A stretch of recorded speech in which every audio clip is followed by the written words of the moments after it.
Admiral Sarah Chen stood at the viewport of the U.S. Horizon, Earth's newest flagship, watching distant stars blur past as they pushed their engines to their limits. The ship's quantum sensors had detected something approaching the Sol system, something massive, and definitely not natural. "Admiral." Commander David Rodriguez called from his station. "Long-range scans are clearing up. We're looking at least 30 vessels, maybe more. Configuration unknown." Chen's jaw tightened. After centuries of wondering if humanity was alone in the universe, first contact was about to happen at the barrel of a gun. Time to intercept. 4 hours, 17 minutes at current velocity. Rodriguez answered, his dark eyes fixed on the holographic display. "They're moving fast, faster than anything we've ever recorded." The Horizon was humanity's pride, the culmination of 50 years of technological advancement after the Third World War had finally forced Earth's nations to work together. But now, watching the sensor data stream in, Chen felt a cold knot forming in her stomach. These alien ships were putting out energy signatures that made the Horizon look like a rowboat with a flashlight. "Send word to Earth Defense Command," Chen ordered, "and get me Captain Torres from the Jakarta and Colonel Wei from the Moscow. We need to coordinate our response." As her crew rushed to comply, Chen studied the tactical display. The Horizon had 2 sister ships, the Jakarta and the Moscow, but they were hours away, patrolling the outer system. Together, they represented humanity's most advanced warships. Whether they would be enough remained to be seen. "Message from the approaching fleet," Lieutenant Sarah O'Neill announced, her fingers dancing over her communications console. "Text only, translated through our first contact protocols." Chen straightened her uniform. "Let's hear it." O'Neill's voice was steady as she read. "To the primitive species occupying the 3rd planet. Your system lies within territory claimed by the Nexus Dominion. You will surrender all military assets and submit to immediate occupation. Resistance will result in extinction. You have 1 standard rotation to comply." Silence fell over the bridge. Chen looked at her crew, the best Earth had to offer, each face showing a mixture of fear and determination. They had trained for first contact scenarios, but not like this. Not with extinction on the line. "Well," Chen said, allowing a small smile to cross her face, "I suppose we should give them our answer. Lieutenant O'Neill, prepare to broadcast on all frequencies. Commander Rodriguez, bring all weapons systems online. If these Nexus aliens want to see how primitive we are, we'll be happy to demonstrate." The next 3 hours were a blur of preparation. The Jakarta and Moscow arrived, taking up formation alongside the Horizon. Chen coordinated with Earth Defense Command, watching as planetary defense systems came online and civilian ships were evacuated to emergency bunkers. If they couldn't stop this threat in space, at least Earth would have a fighting chance. The alien fleet dropped out of faster-than-light travel exactly where predicted, their ships massive and angular, bristling with weapons Chen's systems couldn't even properly classify. They were beautiful in a terrifying way, their hulls seeming to absorb light rather than reflect it. "Enemy fleet is launching fighters," Rodriguez reported. "Energy signatures are spiking across their entire formation. All ships, battle formation Delta," Chen ordered. "Remember your training. We may be outnumbered, but we're fighting for our homes, our families, everything humanity has built. Make every shot count." The first exchange of fire was devastating. The Horizon's quantum-tipped missiles, capable of penetrating any defense Earth had ever devised, splashed harmlessly against the alien shields.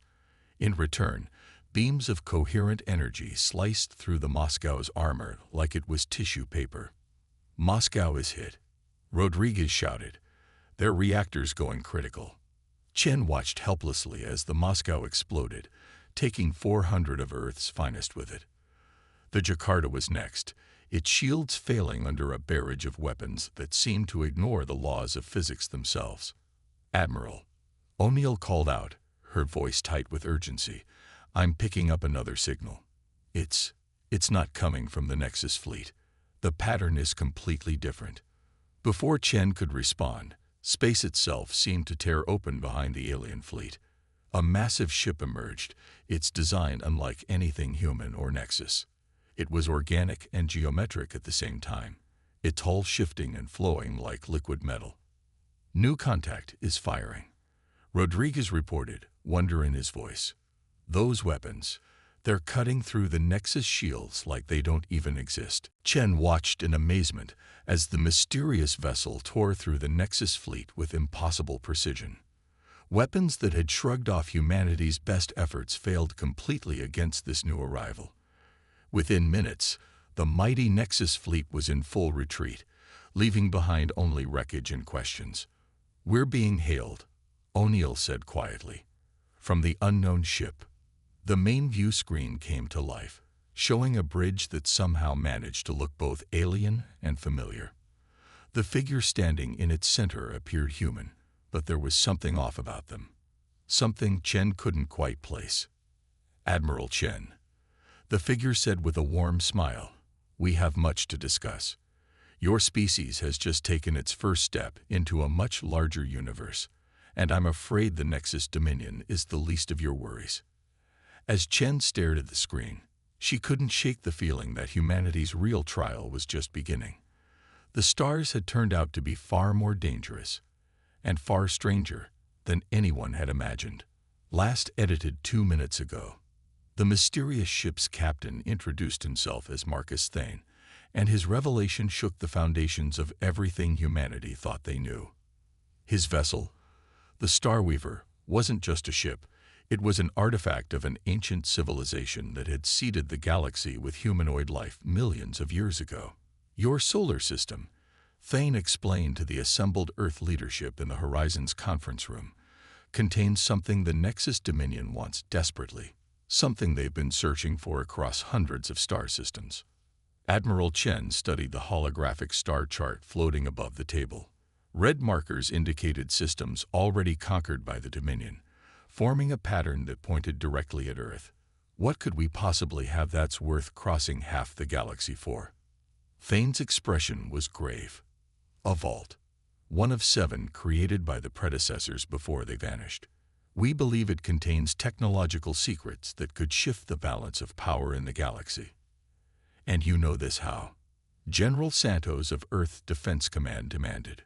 "For all we know, you could be as much of a threat as the Dominion." Thane smiled sadly. "Because we're human, General, just not from this Earth." He gestured, and the hologram changed to show multiple parallel timelines. "We come from a reality where the Dominion found the vault first. The results were catastrophic." The room fell silent as images play out. Earth reduced to ash, colonies wiped out, humanity pushed to the brink of extinction. Chen felt her throat tighten at the scenes of devastation. "In our reality," Thane continued, "a small group of survivors found another vault. We learned enough to build the Starweaver and travel between dimensions. We've been trying to prevent the same tragedy in other timelines." "Sir," Lieutenant O'Neill interrupted from the comm station, "long-range sensors are detecting Dominion ships regrouping at the edge of the system. They're calling in reinforcements." Chen stood. "How long?" 18 hours at most." "Then we have 18 hours to find this vault," Chen declared. "Mr. Thane, what are we looking for?" The search that followed was frantic but methodical. The Starweaver's sensors, far more advanced than anything Earth possessed, scanned the solar system for traces of predecessor technology. The breakthrough came from an unexpected source. The Valles Marineris, Dr. Emma Patel, the Horizon's chief scientist, announced. "All these years, we thought those structures were natural formations. They're not. The entire canyon system is artificial." Scans revealed a vast complex buried beneath the Martian surface, stretching for hundreds of kilometers. The vault's entrance was hidden in plain sight, masked by technology that had fooled human instruments for centuries. The Horizon and Starweaver set course for Mars, while Earth's remaining forces prepared for the Dominion's return. As they approached the red planet, Chen couldn't shake a growing sense of unease. "Something's been bothering me," she said to Thane as they watched Mars grow larger in the viewport. If you have the technology to travel between dimensions, why not simply destroy the Dominion fleet? Why do you need our help? Thane's expression darkened. The Starweaver is powerful, yes, but it's also limited. We can't maintain our advanced systems for long periods. The power requirements are too great. And we're not warriors, Admiral. In our reality, we never had the chance to develop military doctrine or strategy. We need your expertise as much as you need our technology. The landing team assembled in the Horizon's shuttle bay, a mix of Earth's military personnel and Thane's dimension-hopping crew. Dr. Patel had modified their equipment with insights from the Starweaver's databases, but they were still woefully unprepared for whatever waited below. As they descended through the thin Martian atmosphere, the true scale of the predecessor's work became apparent. The entire canyon system was a massive machine, its purpose still unknown. Energy signatures are off the charts, Patel reported as they landed. Whatever's down there, it's still active after millions of years. The team made their way into the canyon, following readings that led them deeper into the red rock. Ancient symbols carved into the walls began to glow as they passed, responding to their presence. They found the vault's entrance in a massive chamber that dwarfed their ships. A doorway large enough to fly the Horizon through stood sealed with what looked like liquid metal. Now comes the hard part, Thane said, removing a device from his pack. We have to get inside and secure whatever's in there before the Dominion arrives. And we have to hope it's something we can use in time. You don't know what's in there? Chen asked sharply. Each vault is different, Thane explained. Some contain weapons, others hold scientific knowledge. A few contain things we still don't understand. But they all have one thing in common. They change the fate of whoever finds them. As if in response to his words, the liquid metal door began to move, patterns of light racing across its surface. The vault was opening on its own, revealing a darkness that seemed to swallow their lights. Well, Chen said, checking her modified weapon, I guess we're about to find out what the predecessors thought was worth hiding on Mars. She switched on her comm. Horizon, this is the Admiral. Begin recording everything. If we don't make it back, Earth needs to know what we found here. The team stepped through the doorway, into a mystery millions of years in the making. Behind them, the first signs of the Dominion fleet's return began to appear in Mars' sky. The race against time had begun. The interior of the vault defied everything humanity thought they knew about physics and engineering. Corridors shifted and reformed as they walked, geometric patterns flowing like water across surfaces that seemed both solid and ethereal. Dr. Patel's instruments were going haywire, recording energy signatures that shouldn't have been possible. The predecessors didn't build things like we do, Thane explained as they advanced deeper into the complex. They grew their technology, shaped it with thought, and will as much as physical tools. Even after millions of years, these systems are still alive in their own way. Commander Rodriguez kept his weapon ready, though Chen suspected it would be useless against anything they might encounter here. How much time until the Dominion arrives? 14 hours, Chen replied, checking her tactical display.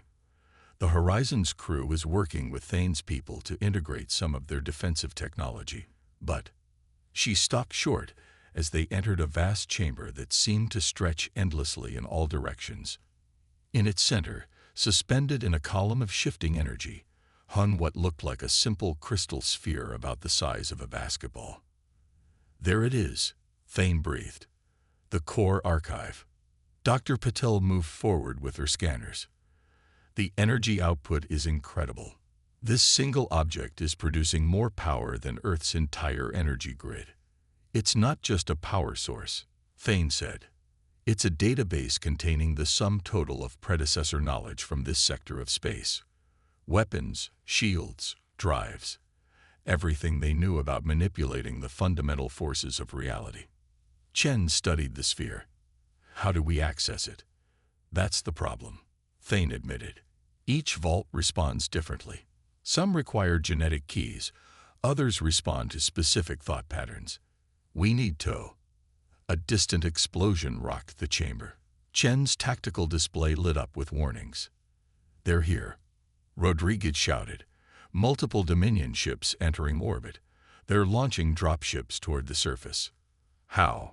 Chen demanded. They're hours early. They must have had forces hidden in the outer system, Thane said grimly, waiting to strike once we found the vault. Another explosion, closer this time. The chamber's walls rippled like disturbed water. Admiral, O'Neill's voice came through the comm. The Horizon's shields are holding with the new modifications, but we're detecting something different about these Dominion ships. They're not the same ones we fought before. Through her neural link to the Horizon systems, Chen saw what O'Neill meant. These ships were darker, more organic in design. They moved with an unnatural grace that made her skin crawl. Those are augmented ships, Thane said, his face pale. Dominion vessels integrated with stolen predecessor tech. They must have found another vault somewhere. Dr. Patel's scanner beeped urgently. The sphere is reacting to the combat above. Energy levels are spiking. The crystal began to pulse with inner light, patterns swirling across its surface. As Chen watched, it seemed to be responding to something. Not the battle, but the people in the room. Of course, Thane whispered. The vault doesn't just want someone who can access the knowledge. It wants someone who can use it properly. He turned to Chen. Your people developed differently than mine.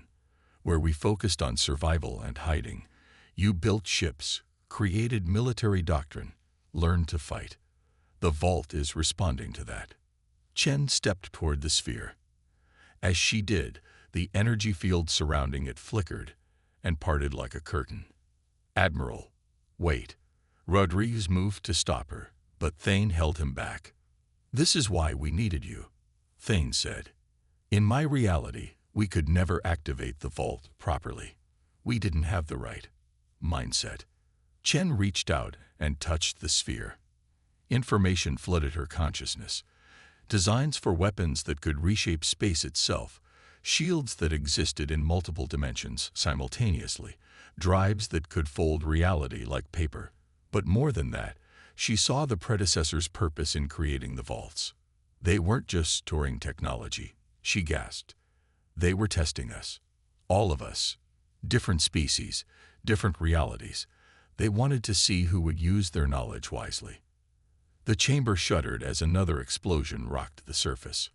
Through her link to the horizon, Chen saw Dominion dropships landing, disgorging troops in biomechanical armor. We need to get back to the ships, Rodriguez urged. If they capture this place. No, Chen said, her eyes still fixed on the sphere.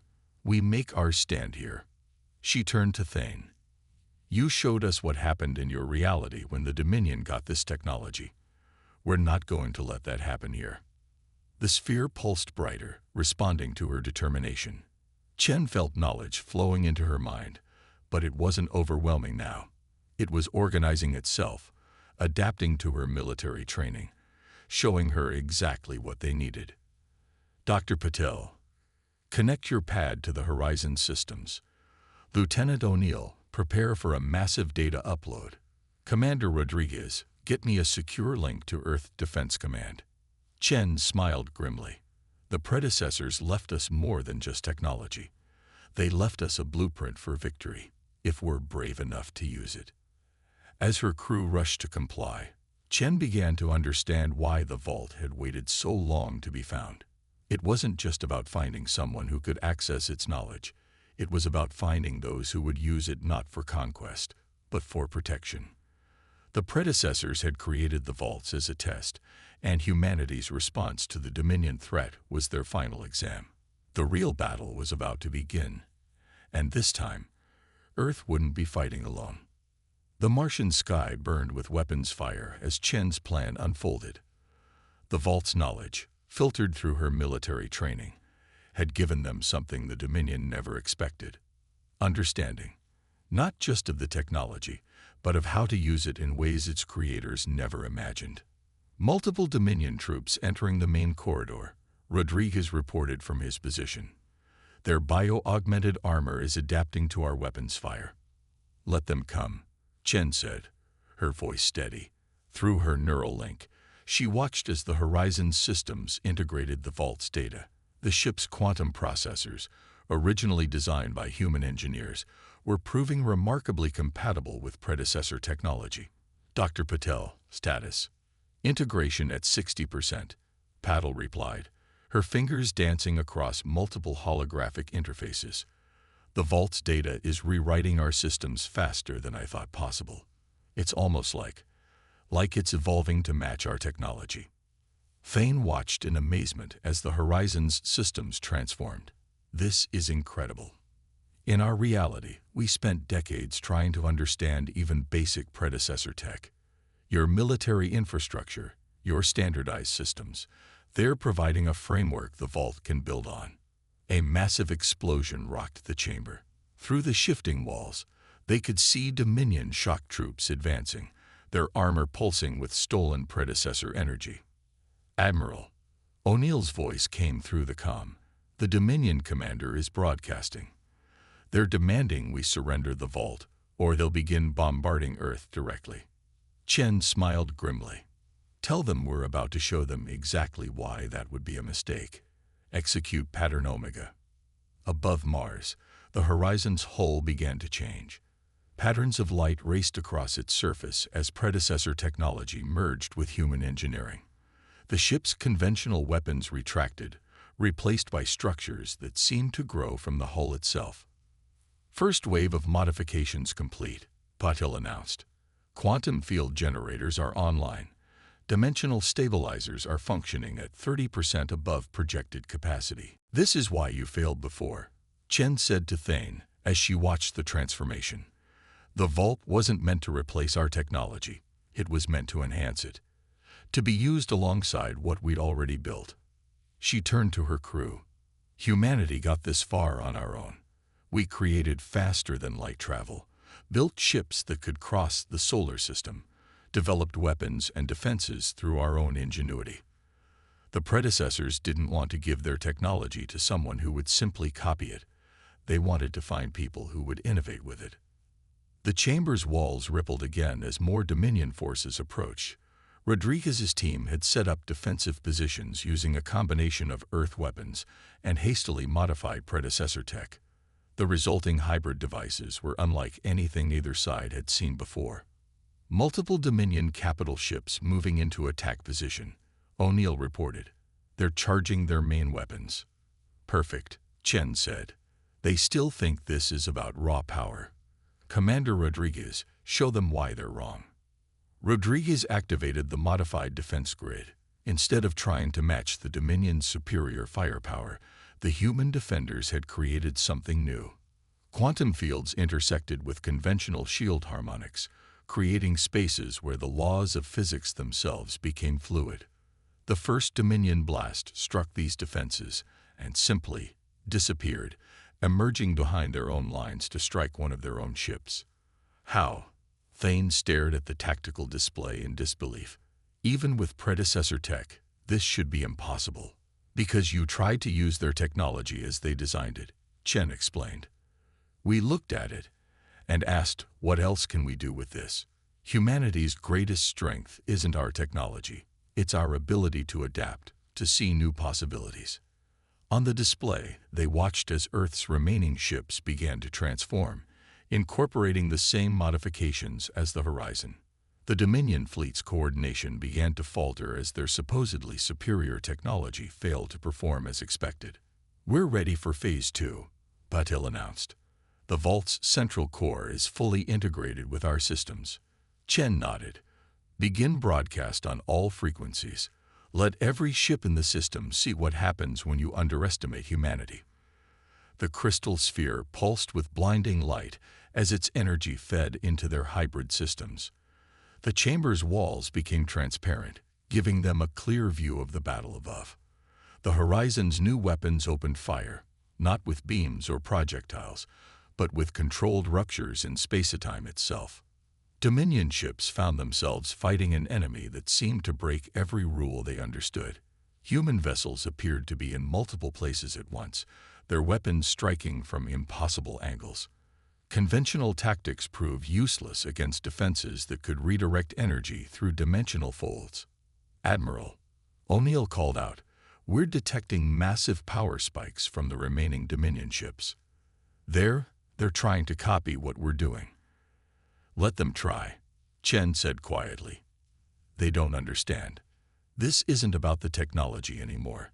This is about something they can never copy: human creativity, human determination, and human spirit." As if to prove her point, the Dominion's attempts to mimic their tactics backfired spectacularly. Their stolen predecessor tech, grafted onto their ships without true understanding, began to destabilize under the strain. The battle for Mars had become more than a fight for survival. It had become humanity's proof to the galaxy, and perhaps to the long-vanished predecessors themselves, that they were ready for their place among the stars. Not as conquerors or mere inheritors, but as innovators who could take the wonders of the past and transform them into something new. The final phase of Chen's plan was about to begin, and with it, the true test of humanity's worthiness would be decided. The Dominion's mighty fleet was in chaos. Their stolen predecessor technology, forcibly integrated into their ships, began to react catastrophically with their attempts to copy human tactics. But Admiral Chen knew better than to assume victory too soon. "They're pulling back," Rodriguez reported, watching the tactical display. "Regrouping at the edge of the system." "No," Thane said quietly. "They're preparing for their final gambit." In our reality, when the Dominion was faced with defeat, they tried to trigger a cascade reaction in the vault itself. The resulting explosion wiped out half the solar system. Chen's eyes narrowed. Lieutenant O'Neill scanned for quantum signature changes in the Dominion flagship. "Dr. Patel, begin power transfer to the dimensional stabilizers." The vault's crystal sphere pulsed in response to her commands, its energy flowing through the hybrid systems they created. Through her neural link, Chen could feel the horizon's enhanced sensors detecting something building within the enemy fleet. "Massive energy spike," O'Neill called out. "They're channeling power from all remaining ships into some kind of resonance weapon. They're going to try to destabilize the vault's quantum matrix," Paddle explained, her hands flying over the controls. The reaction would trigger a chain of dimensional collapses across the entire system. "They'd rather destroy everything than let us keep the technology," Rodriguez said grimly. Chen stood in the center of the chamber, watching as patterns of light and energy swirled around them. The vault's walls had become completely transparent, giving them a panoramic view of the battle above. But she wasn't looking at the enemy fleet. She was looking at Earth, a blue jewel visible in the distance. "No," she said firmly. "We didn't come this far to watch them take everything from us." She turned to Thane. "You said the vault was testing us. Not just our ability to use its technology, but our worthiness to inherit the predecessor's legacy. Well, here's our answer." Her fingers danced across the holographic interface, implementing a plan that had been forming in her mind since she first touched the sphere. The vault's knowledge had shown her not just technology, but purpose, the reason the predecessors had created these tests in the first place. "Admiral," Paddle said with growing concern, "what are you doing? These power levels are beyond anything we've tested." "The Dominion thinks power is everything," Chen replied, her voice steady as she worked. "They took the predecessor's technology and tried to use it as a weapon of conquest. But that was never its purpose. The vaults weren't meant to create warriors. They were meant to create guardians." The sphere began to pulse with increasing intensity as Chen's commands took effect. Above them, the horizon's hybrid systems responded, creating patterns of energy that mirrored the ancient structures around them. "Energy reading from the Dominion fleet is reaching critical levels," O'Neill reported. "They're about to fire." "Let them," Chen said calmly, "because they still don't understand. The predecessors didn't just leave us technology. They left us a choice, and humanity chooses to protect, not destroy." The Dominion weapon fired, a beam of concentrated quantum energy that should have triggered a catastrophic reaction in the vault. But something else happened instead. The Horizon, now fully integrated with both human and predecessor technology, caught the beam in a web of intersecting fields. The vault's energy flowed through systems designed by human engineers, guided by human minds, transformed by human ingenuity. "Impossible," Thane whispered as he watched the display. "You're not just stopping their attack. You're redistributing its energy through subspace." Chen nodded. "The predecessors built the vaults as a test, yes, but also as tools to maintain balance in the galaxy. The Dominion tried to use them to dominate. We're going to use them to protect." The redistributed energy began to take effect. Throughout the system, dimensional gateways started to open, not random tiers like the Dominion's failed attempts, but carefully controlled portals. Multiple contacts emerging. Rodriguez announced, They're ships, but not from our space." Through the portals came vessels from other realities, human ships from timelines where the Dominion had been fought to a standstill, where humanity had found different paths to the stars. Chen's manipulation of the vault's power hadn't just stopped the Dominion's attack, it had called for help from across the multiverse. "You united them," Thane said in awe. "All the different versions of humanity, all fighting the same enemy. This is what the predecessors were waiting for. Someone who would use their legacy to bring people together, not drive them apart." The Dominion fleet, faced with ships from dozens of different realities, each with their own unique combination of human innovation and predecessor technology, began to retreat. Their gambit had failed, and worse, they had revealed their true nature to every timeline they had threatened. "Admiral," O'Neill said, "we're receiving transmissions from the ships coming through the portals. They're offering to help us establish a permanent defense network, a way to protect all our realities from threats like the Dominion." Chen smiled. "Accept their offer, Lieutenant, and prepare a message to Earth Defense Command." She looked around at her crew, human ingenuity and determination personified. "Tell them that humanity isn't alone anymore. We've found our place in the universe, all universes, and we're ready to help protect it." The vault's crystal sphere pulsed one final time, its light spreading through the chamber like a dawn. The predecessors had waited millions of years to find a species that would use their legacy wisely, in humanity's response to the Dominion threat, not with blind aggression or desperate imitation, but with innovation, adaptation, and a desire to protect. They had found their worthy successors. Above Mars, ships from countless human civilizations began coordinating their efforts, sharing knowledge and technology. The Dominion had sought to end humanity's journey to the stars. Instead, they had united humanity across all realities, creating something greater than any single timeline could have achieved alone. The stars had challenged humanity, tested them, threatened them with extinction. But in the end, humanity had proven itself worthy not just of survival, but of becoming guardians of something greater. The legacy of the predecessors would live on, transformed by human hands into something new, a force not for conquest, but for protection and unity across all realities.